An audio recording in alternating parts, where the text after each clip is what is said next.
So I bought a homestead, and it didn't turn out quite the way I expected.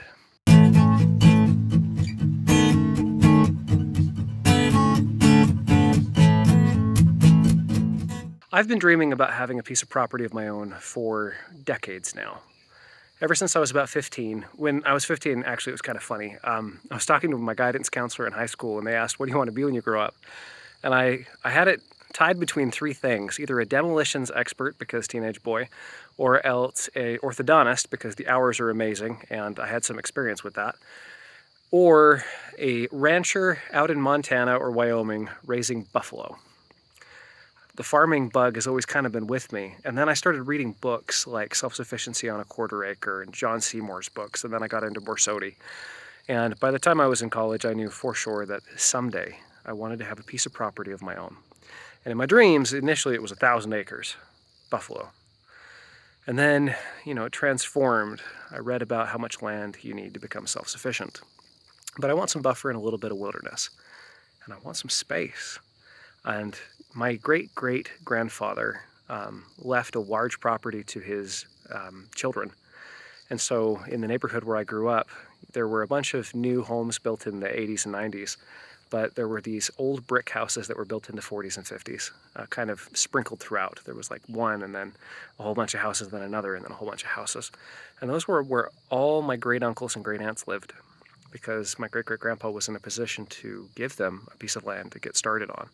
And that's where they lived for years and years. So kind of fun growing up with a little bit of family legacy around. And I kind of had that bug too. I'd kind of like to be like great-grandpa and give a little piece. I'm not in a position to do that, because what I ended up buying was a little over 2.5 acres. And most of it is north-facing hill covered in trees. It's absolute forest. So the part that I can actually cultivate is the front yard. So basically, my homestead dreams have transformed, and I can't tell you how excited I am to have this opportunity.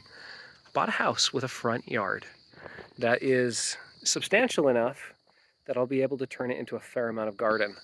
I've got these beds already established with some soil that I brought in from Lowe's, and then we've got the wood chips on the paths in between. More videos and projects showing that process. And then over here we've got the kids area, which is chaos all the time. The grass is always soaked from the water fights. And, I think this is enough. There's a book that I've been meaning to read for ages called 3 Acres Enough. No, 10 Acres Enough. And then there's another one done by another homesteader called 3 Acres Enough. Then there's another one called Self-Sufficiency on a Quarter Acre. Self-sufficiency in the homestead movement is really interesting to me because there is a huge range of opinions when it comes to the why and the what. Do you want to go fully organic or not? Are you okay with fertilizer? I've explored the fully organic thing. I've collected my own urine to use as a fertilizer in the garden to great success, I may add, although, storing it is awful. But, I'm not above buying fertilizer. I did that for the peas. They were looking super sad. And there's a question of how off-grid do you want to be? How lonely? How independent and off on your own do you want to be? And the answer for me is I kind of want to live close to town. My ideal spot is the last house in the cul-de-sac with a little bit of wilderness behind me and a little bit of civilization in front of me, right on the border. In permaculture, they say the edge is where it's at.